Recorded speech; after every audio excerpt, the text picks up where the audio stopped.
Vamos ahora a cambiar relativamente de tema. Fíjense, a lo largo de los años, esto es las publicaciones, lo escribe esta publicación el presidente de la Sociedad Europea de Aterosclerosis, cómo con el tiempo cayó el nivel de publicaciones sobre el HDL, sobre el LDL siempre siguió subiendo, sobre la LPA va subiendo, y hay un progresivo aumento de los remanentes y los triglicéridos. En Argentina, en la misma cohorte CESCAS que les contaba, Uruguay, Chile y Argentina, 7.500 personas, fíjense la frecuencia que hay bastante alta de HDL bajo. Esto es porque tenemos dos ciudades con mapuches, que es la ciudad de Temuco en Chile y la ciudad de Bariloche, y en los pueblos originarios, como son estas dos ciudades, es bastante frecuente el HDL bajo, lo mismo que ocurre en México, y hay una frecuencia de triglicéridos bastante alto en esta cohorte, que es nuestro Framingham. Es muy importante tener esta información. Y entonces cuando vimos que en esa cohorte, cuando vemos y tratamos de ver qué sucede con las partículas, medimos el HDL y también podemos, disculpen que no funciona la animación, perdón un segundito, voy a ir para atrás. Acá debería haber una animación. El no HDL es el colesterol que no está en el HDL y que corresponde al que está en los remanentes, este de acá, el del VLDL, los intermedios y el LDL. Entonces el no HDL sería el que representa el colesterol total menos el HDL, representa todas las partículas aterogénicas que hay circulando. Y si vemos lo que sucede cuando suben los triglicéridos, también de Copenhague, de este mismo autor que les decía, acá tenemos triglicéridos progresivamente crecientes, ¿no? Hasta 176, hasta 250 y más de 450. Fíjense lo que sucede. Primera cosa, que a medida que suben los triglicéridos, el HDL va bajando, porque se pierde a nivel renal. El LDL se mantiene relativamente estable, y lo que sucede es que empiezan a aumentar los remanentes, estos que están en rojo. Esto es una situación extremadamente aterogénica, y entonces, ¿por qué? Porque baja el HDL, suben los remanentes y suben también del LDL las partículas pequeñas y densas. Pero vamos a ver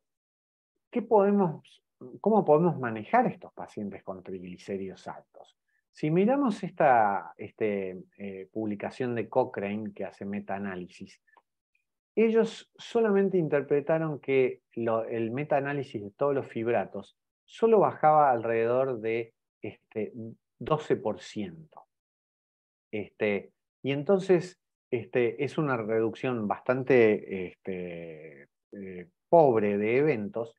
Y posteriormente, en el British Medical Journal, se vio también que la reducción de eventos era un poco más alta, pero se borraba cuando había una estatina dada en forma concomitante al fibrato.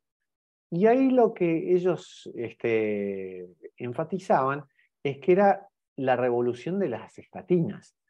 Cuando la estatina está junto con el fibrato, el efecto del fibrato no se puede ver, y por eso es tan pequeñito, apenas un 8%. Entonces, la utilización de fibratos ha ido decayendo, salvo en los casos donde necesitamos dar un tratamiento bastante agresivo. Yo tuve la suerte de poder trabajar mucho con Harris, que estudió, él era un pionero que hacía todos los estudios con el gobierno noruego sobre omega 3, era un gran exportador o Noruega de omega 3, y acá vemos lo que sucede en personas, cómo podemos manejar con omega 3 en aquellos que tienen más de 500 de triglicéridos, otra situación donde también tenderíamos a usar fibratos. Y si ustedes ven acá en las publicaciones de Harris, el Efficacy el Trilogy, hay reducciones muy importantes que dependían de la dosis, y acá estaban usando EPA y DHA, y acá estaban usando solo EPA en pacientes con triglicéridos más de 500. La combinación parecía ser más potente en estos pacientes con triglicéridos muy, muy elevados. Y si miramos históricamente cómo se estudiaron los omega 3, este hombre fue desde Dinamarca, fue a Groenlandia, que pertenece a Dinamarca, y encontró que los esquimales, que comían una gran cantidad de grasa de ballena y de foca, tenían una tasa muy baja de eventos cardiovasculares porque la grasa que comían de ballena y de foca tenía un altísimo contenido de omega 3. Por otro lado, hubo estudios donde se comparaba poblaciones que consumían mucho pescado y otras que consumían poco, cohortes, sobre todo en fábricas o en empresas grandes, y después esta etapa en los 90 fue muy importante. Harris como autor siguió también los niveles de omega 3 como un predictor de riesgo cardiovascular, y más recientemente todos los estudios que se hicieron en omega 3 en diferentes combinaciones, hasta que la FDA aprueba el eicosapent, que es esta droga etilo de eicosapent, que es la marca esta americana, y donde se ve, y lo publican en New England, que hay una reducción muy, muy importante de eventos, que se da justamente porque los triglicéridos aumentan. Fíjense, acá está cómo bajan con aceite de pescado, cómo bajan los triglicéridos y cómo aumenta el RNA de la lipoproteína lipasa, que es uno de los principales degradadores de el triglicérido, y por eso el efecto. Y acá tenemos cómo se incorporan, sobre todo que es el más activo, el EPA, el que está en el eicosapent-etilo, se incorporan a la membrana, impiden la formación de estos cristales de colesterol en la membrana y muchos otros efectos, entre los cuales está disminución de la trombosis, disminución de la progresión de las placas, ciertos efectos antiinflamatorios por el coeficiente entre EPA y ácido araquidónico, que tiene un efecto inflamatorio, el ácido araquidónico, y también estabilización de la placa, por esa diapositiva anterior que les había mostrado.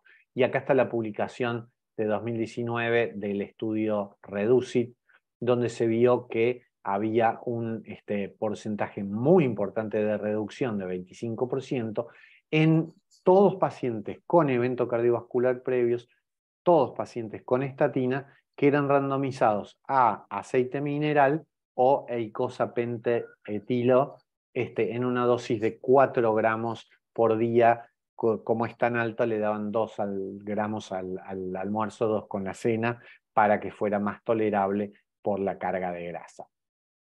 Y entonces podemos un poco concluir, dividiendo 4 cuadrantes, ¿no? Podemos concluir que si el riesgo cardiovascular es muy alto, en este cuadrante, en esta parte superior, riesgo cardiovascular muy alto, riesgo cardiovascular bajo, y en este eje, triglicéridos bajos o moderados o triglicéridos altos. Y entonces empecemos con el grupo de riesgo cardiovascular alto, como el del estudio REDUCIT, que tenían triglicéridos y LDL elevado. El tratamiento pareciera ser la estatina e el eicosapent-etilo. En este cuadrante, donde tenemos triglicéridos severos o muy altos con riesgo de pancreatitis, sigue siendo utilizable los fibratos. Y en los que tienen riesgo cardiovascular bajo o intermedio, con triglicéridos bajos o moderados, se pueden seguir utilizando las estatinas. Así que esto es un poco como ha quedado distribuido la utilización de estas drogas. Lo que ahora les quiero mostrar de la terapia combinada es que, y para enfatizar un poquito en la absorción de colesterol que les había mencionado antes, tenemos a nivel nuclear este receptor de colesterol en el núcleo. Esto es como si fuera el termostato en el motor de un auto, ¿no? Es un sensor muy, muy potente de colesterol y que va a regular tres procesos. La actividad de la HMG-CoA reductasa, que va a ser productora de colesterol. La segunda sitio de acción va a ser la formación de receptores al LDL que lo van a captar. Y el tercero es la producción de PSK9. Entonces tiene tres mecanismos de regulación muy, muy importantes de la producción de colesterol y este sensor de colesterol va a estar muy influenciado por cuánto colesterol le llega del intestino.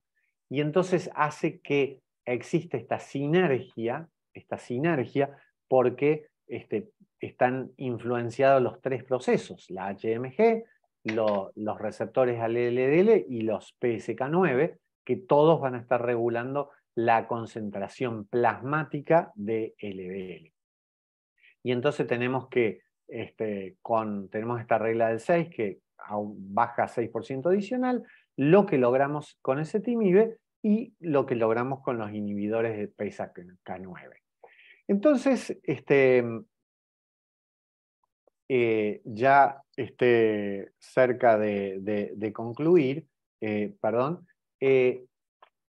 como mensajes finales, tenemos que cada vez enfocarnos menos en las dosis, porque las dosis se basaban en las dosis que se habían usado en cada estudio clínico, y basarnos cada vez más en las metas. La investigación está muy poderosa de la unidad de estudios poblacionales de Oxford, se basó en metaanálisis, cohortes y estudios de randomización mendeliana. Estos estudios mendelianos comparan en el muy largo plazo qué tasa de eventos tiene gente que tiene heredado colesterol muy bajo y qué tasa de eventos tiene un grupo poblacional que tiene heredado un colesterol muy alto. Y entonces, basado en eso, no solo en los estudios clínicos, es que ellos llegan a esa reducción de eventos en el largo plazo. ¿Y por qué es este cambio entre dosis y metas? Porque hay una relación lineal, directa y continua entre el descenso de LDL y los eventos cardiovasculares. Y eso ha hecho que haya cambiado mucho y que cada vez usemos más combinaciones de drogas, porque muchas veces no llegamos a las metas porque los pacientes son hiporrespondedores o tienen mialgias, que es lo habitual con las dosis altas. Así que con esto termino.